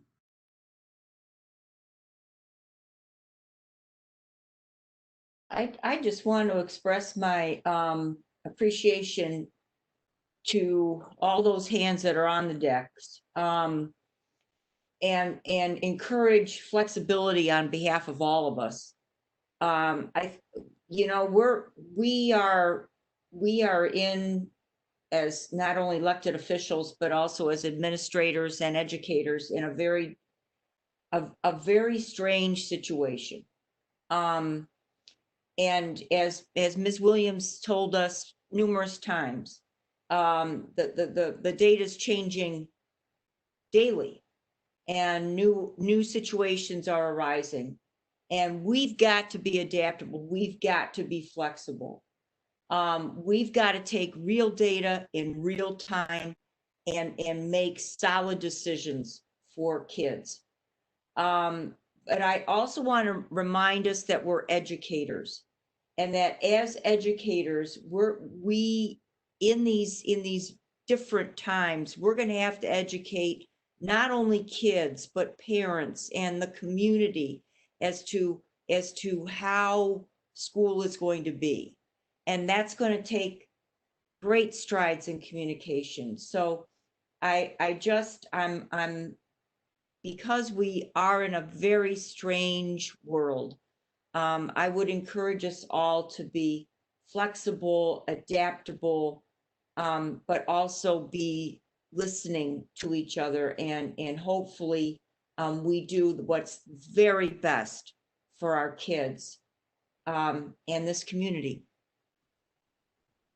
Board Member Hutchinson, I think where we're at right now, it's going to require extra special work from all of us. So I concur that as Mrs. Williams had said earlier, that it's going to take a great deal of communication. It's going to take times when we need to provide grace to people because something was imperfect or not exactly, done to the, to the level or the picture of what everybody was expecting. I think that we will be perfectly imperfect. And you maybe said that at one of our meetings. And that I can guarantee, that we will work hard to do all the right things for our community and our teachers and our kids. And we are bound to make missteps. And we say we will rise up together as Mesa Public Schools to meet the needs of our community.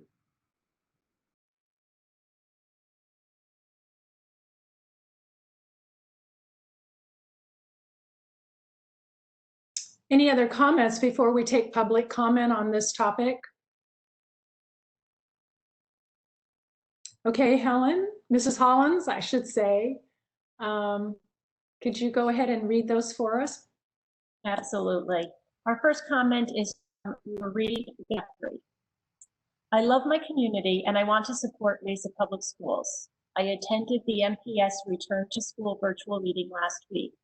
I was very dissatisfied with the options presented. The district mentioned several times throughout the meeting that feedback from parents and the community was desired. However, it was hard to give adequate feedback to an incomplete plan in 2 minutes. Because we love and support Mesa Public Schools, a group of parents have created a modified school day proposal that was emailed to the governing board on 6/22. This proposal is intended as a realistic, feasible, safe, and sustainable option for elementary grades.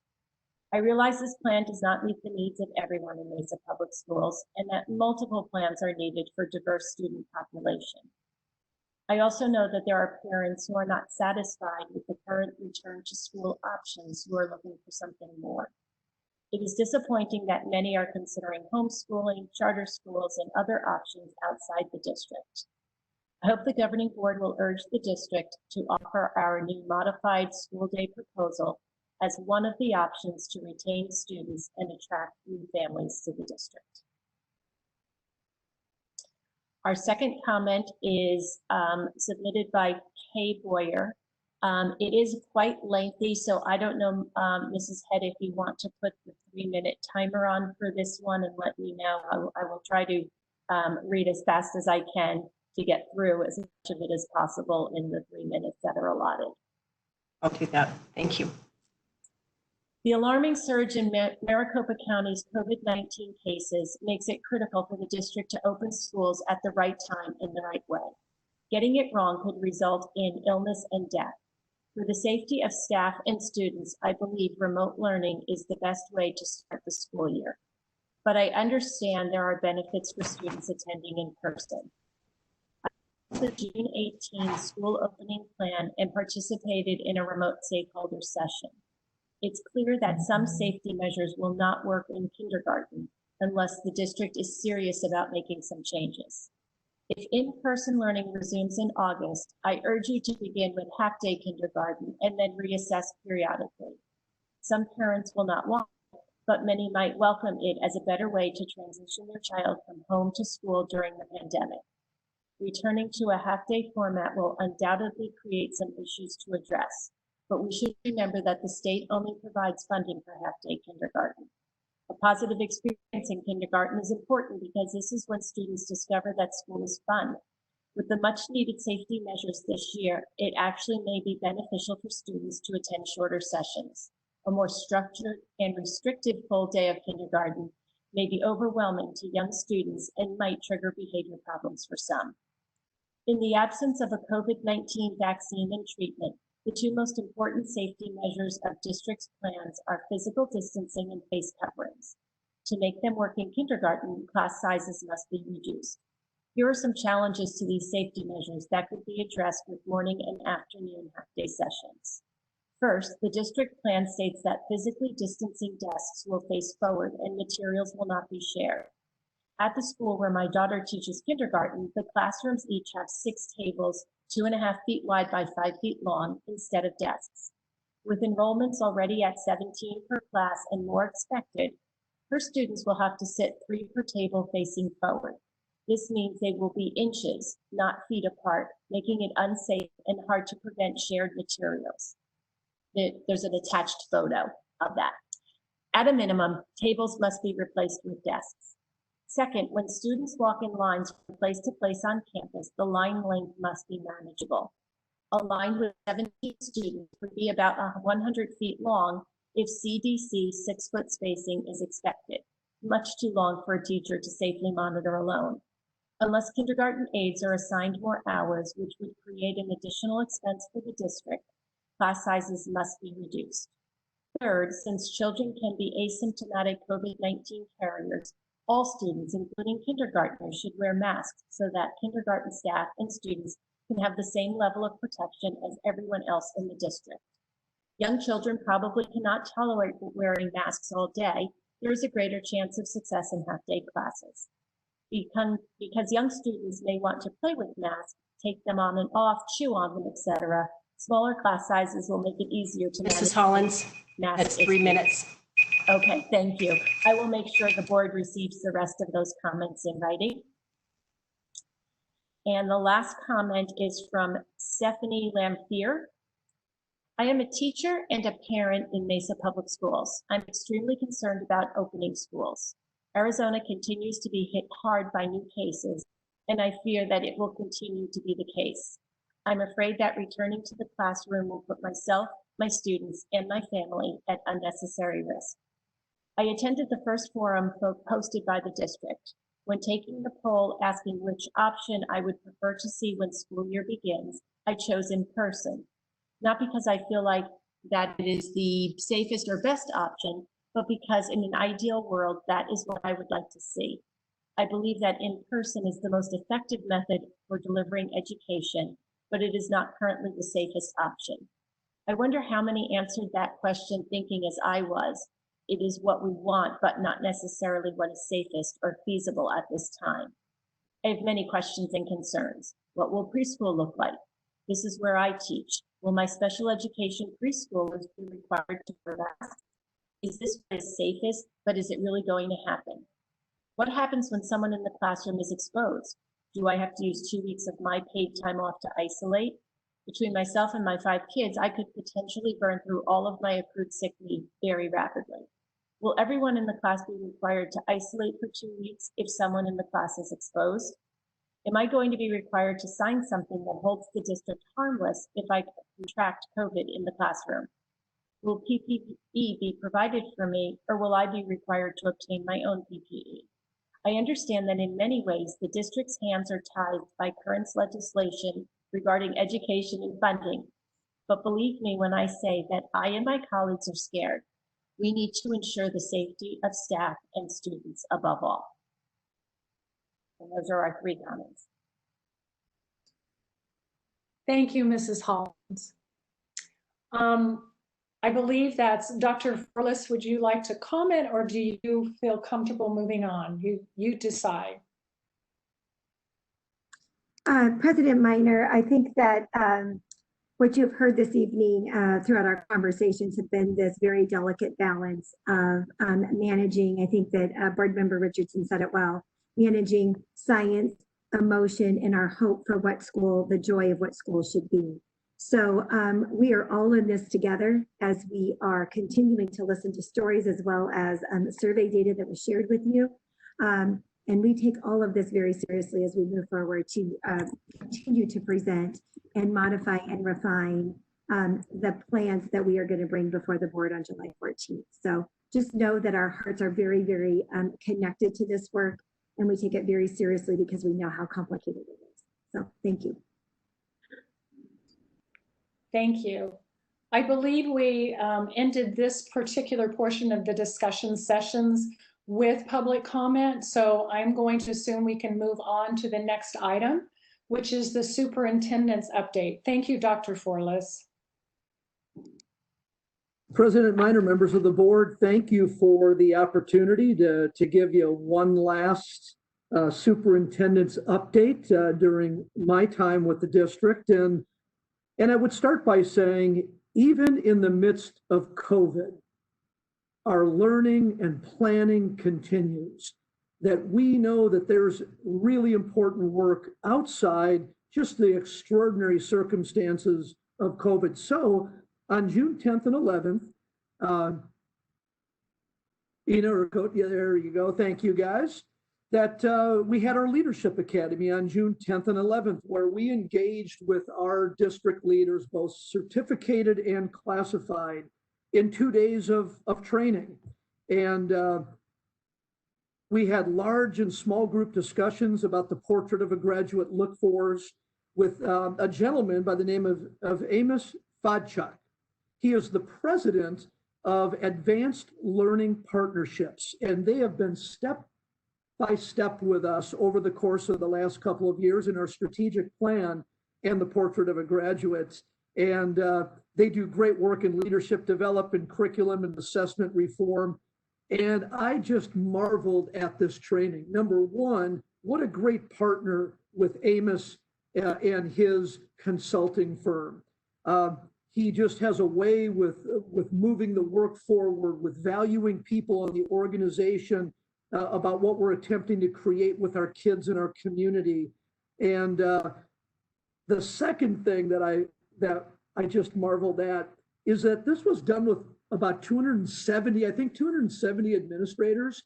And at 3 or 4 junctures through this WebEx, our technology people created an environment where everybody went to separate chat rooms, talked about the issues that we were learning about, and then came back to the big meeting. It was like a symphony of learning. Dr. Forlis and your team that put this together, Tracy Eastless, it really was exceptional. And then also during the Leadership Academy, we had many WebEx trainings with our in-house experts. If we can go to the next slide. So that was one day. Then the second day, we spent a lot of time with Dr. Doug Fisher. And some of you may have heard us discuss Dr. Fisher at an earlier time. He's been a partner with us for the last several years as well. And we have received training with our administrators on teacher clarity, learning intentions, learning progressions, success criteria. He really is quite a practitioner in the area of teaching and learning, and we're really, really pleased to be partnering with Dr. Doug Fisher. He's a practitioner. He's doing the work and then working with us on those things that are really making a difference in the classroom and with teachers. The most recent training in the Leadership Academy was on assessment capable learners.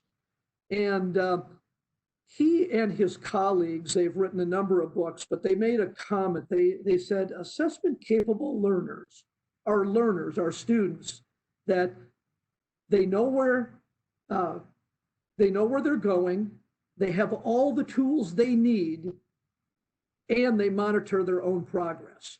And those three things together really elevate the learning environment. If as educators and leaders, we can create that learning environment where kids know where they're going, they have all the tools they need to get there, and they monitor their own progress on that journey. So that was the certificated district leaders on day number 2. I think another beautiful thing on day number 2 was that we have many classified district leaders that provide great support to our learning community. And we had a number of breakout sessions for the classified district leaders by our in-house experts. And you can see the list. Our classified leaders chose which ones they felt could help enhance their leadership in our district. It was on classified evaluations, communication and relationship building, cybersecurity, policy and practices, roundtable on remote working experiences, and strengths finders. That's focusing on the strengths of the people on our team, whether it be those that we lead or those that are part of our leadership team. So I really want to applaud the efforts of our teaching and learning area under the direction of Tracy Eastless and others for providing, in the midst of the work that we're doing, great learning, collaborative, moving our district forward in these areas. If you could go to the next slide for me, please. And I just want to give a reminder to all of our community on the one-to-one learning update. As we had shared earlier, our partnership with the city and the Mesa Cares money coming from the COVID pandemic, that they have agreed to $6.5 million to get all of our students on a one-to-one platform. And we're doing other things to help support that one-to-one platform to bring greater equity and opportunity and access to learning, regardless of what the circumstances may be when we open school. You'll see some social media comments on the right-hand side that we've got great advocates throughout our community, champions of learning. And this is just a sampling people saying, hey, way to go, great partnership. So you know that we are moving to a one-to-one platform with our kids in K through 12 this fall. And the last slide that I have for you is on master planning. You've heard about this throughout the year, the work of Holly Williams and Scott Thompson and their collaboration with principals and our operations department. We're still full steam ahead. Master planning is continuing this summer with Mesa High and Mountain View. We're still doing work with Lehigh specifically regarding the furniture refresh. So we're moving the master planning forward as well. So that's just a little snippet of the things that we continue to do as we're preparing to open up school in August. And I would be happy to answer a few questions in a moment, but I'd like to take one last liberty here before we close out our time together. Now, I would tell you that I've been here for about 6 or 7 months, and I cannot imagine tackling our circumstances with any other team other than the one that exists here in Mesa Public Schools. They are experts, they are loyal, they are tirelessly dedicated to the work that we do. And I'm talking whether it's the superintendency group, our leaders at our schools, our leaders in our departments, down to our classified and certified teachers and what we're doing in the buildings. This is a remarkable team of people that the success of where we're headed is all about their work and how good they are and how caring they are and how committed they are to Mesa Public Schools. Now, we're losing someone. I'd like to mention a few names here.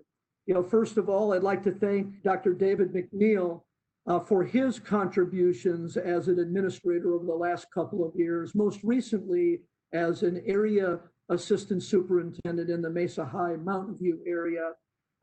I appreciate his enthusiasm for the work we do for learning and his love of children and the kids that we serve. And we wish him the best as he moves on to another leadership role in a district in the Valley. I would like to say thank you to Dr. Sean Holmes. And I know that you shared a few comments regarding Dr. Holmes a little bit earlier, and I wanted to do the same. That boy, oh boy, HR is an ever-changing dynamic. It touches so many different things that we do with 10,000 employees and 80-some schools. And I want to thank Dr. Holmes for his creativity, his visionary approach to the work that we do, his unwavering commitment to creating relationships with our employee groups that really are important. And I think a hallmark in Mesa Public Schools, that we're working with people and we're working side by side to come up with great solutions. There's a list of people that maybe are changing positions or titles. I won't list all of those, but they know who they are in the superintendency area. Just a wonderful team and work ethic behind all of those people. I'd like to congratulate a new addition to the group, Monica Mesa, who will take on a role as an area assistant superintendent. Just a terrific addition to the leadership team. And I'd like to congratulate Holly Williams and Andy Forlis in their new roles in the district. These are two remarkable, loyal, caring leaders, and they will lead the district to great success. And they will work collaboratively with all of those individuals that I have mentioned, and I am proud to call them friends and colleagues and leaders of this district. Wanted to say to all of you board members, this has been a wonderful opportunity. And I thank all the people in Mesa for their kindness, their guidance, their support, and their expertise that they have brought to the work that we've done in Mesa Public Schools. It's been a pleasure to work side by side with all of you, all 10,000 employees, in serving the best needs of our community. So I say thank you to all of you. Thank you, President Meyer. Well, I think it has to go, we have to go on record of letting you know how much we appreciate you. And we're on the topic of superintendent. And I want to make sure that, at least for myself, that I'm able to fit in all the things that I would really like to say. So I actually wrote down a few things. So if you forgive me, Elaine, you're killing me. We need to move on to the next agenda item. No. All right, I concluded this agenda item. No. You cannot do that. That would be unfair. So you hang tight and you have to just listen to this. I know it will be uncomfortable, but everyone else that's watching needs to hear this. And I won't take but a moment, but it's important. So I will say, in December of 2019, Dr. Lesser was selected as the interim superintendent for the remainder of the 2019-20 school year. Prior to retiring last summer, he spent his entire 32-year professional career at Mesa Public Schools. He started as a teacher at Mountain View High School before serving as a coach, instructional specialist, team leader, assistant principal, assistant superintendent, associate superintendent, and is now ending his career as Mesa Public Schools interim superintendent. What an incredible career he has had, and you have had. I will say you, Dr. Lesser. Before we contacted Dr. Lesser about the interim superintendent position, he and his wife Shirley were enjoying a relaxing retirement together, traveling across the country to visit family that he was eager to spend time with. All of that leisurely relaxation came to an abrupt halt on December 3rd, 2019, when the governing board unanimously chose him to take on the challenging responsibility of interim superintendent. Shirley, a retired teacher from Mesa Public Schools, has been a strong supporter. And from what I understand, she's been very patient with all the time and energy Dr. Lesser has invested in this responsibility. We selected Dr. Lesser for several reasons. Among some of them were his depth of knowledge about Mesa Public Schools and the people who work here, his strong leadership skills, his breadth of understanding of how the district works, his ability to bring people together and build collaborative teams, and his engaging personality. I think I can speak for administrators when I say how much fun GAM is when Dr. Lesser leads. Dr. Lesser did not let us down. Indeed, I can say that for me, he not only did not let us down, but exceeded expectations. I would like to mention a few of his singular accomplishments. He stabilized the district during a transitional time. He increased focus on clear and consistent communication. He was responsive by returning phone calls. He corresponded through email and text and any other method that he felt was important.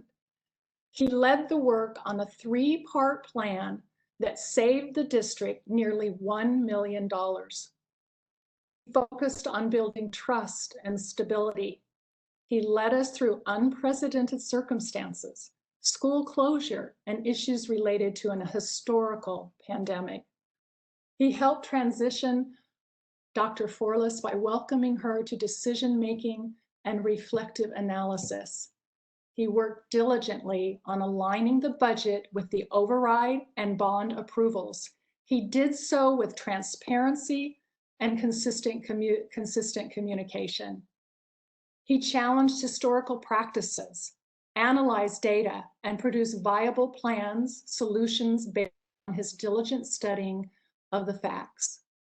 He faced difficult decisions head-on and worked in a graceful and thoughtful manner, and took responsibility for making unpopular decisions. He was articulate and gave strong deliveries during board meetings on some of the most sensitive and difficult issues Mesa Public Schools has ever faced. No one had the skills, relationships, passion, and the caring heart to take on the challenges he took on with the kind of success he brought to Mesa Public Schools. As I quoted Dr. Forlis in our last board meeting, a day does not go by that someone doesn't say that you're the only one who could do this. Thank you, Dr. Lesser, for giving your all and for the successful transition to a new superintendent. You still have a week left, but when that is over, go have a great vacation with Shirley, and know we will always remember how much you have done for Mesa Public Schools. You know, President Minor, I'm going to try to get the last word here. Every one of those things, and thank you for those kind words, but I would tell you that every one of those things that you mentioned, there are team members and experts behind all of that that make it just work. Whether it be communication plans from Helen Hollins or the great work that Scott and Danny do, you know, out of the financial services area, or keeping us on the right path in HR with Dr. Holmes. I mean, I could just go in David Sanders regarding technology. I could just, those are the people doing the amazing work. And I'm proud to say that I'm able to work side by side with them in executing the things that take care of our community. So thank you for those kind words. I deflect them to the team because that is where the strength of the great work that we do lies. Thank you.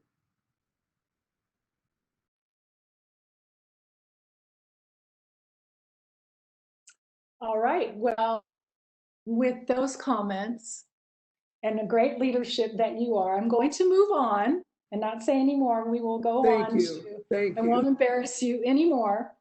We'll go on to the policies. Item 7A on the second reading of policy GF, teleworking. That would be Ms. Gregson. Thank you, President Minor. This is the second reading of new policy GF on teleworking. And this policy will allow authorized employees to work from home or other alternate locations during a mandatory or governing board approved school closure and during other times when such an arrangement would not have a negative impact on the district.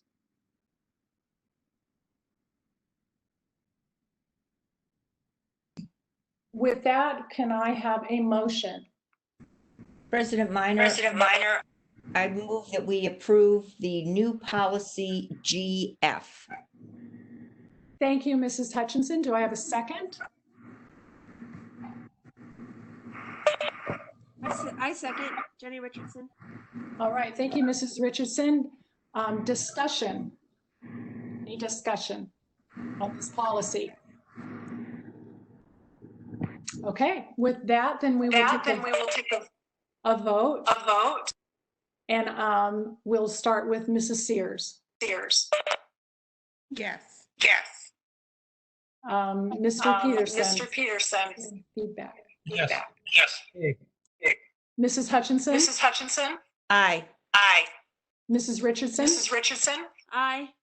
And Mrs. Minor, aye. That's unanimous for the second, for accepting the policy GF teleworking. All right, now we'll move on to policy item B, 7B, the second reading of policy IGBI, distance learning. Do I have a motion? President Minor, I move that we approve new policy IGBI.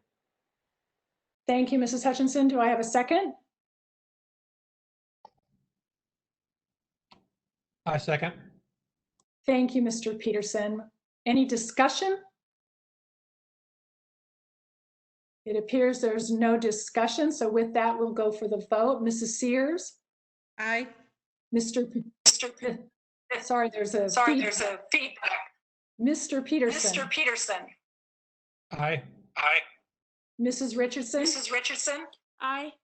Mrs. Hutchinson? Aye. And Mrs. Minor, aye. That's a unanimous vote for approving the policy JGBI, distance learning.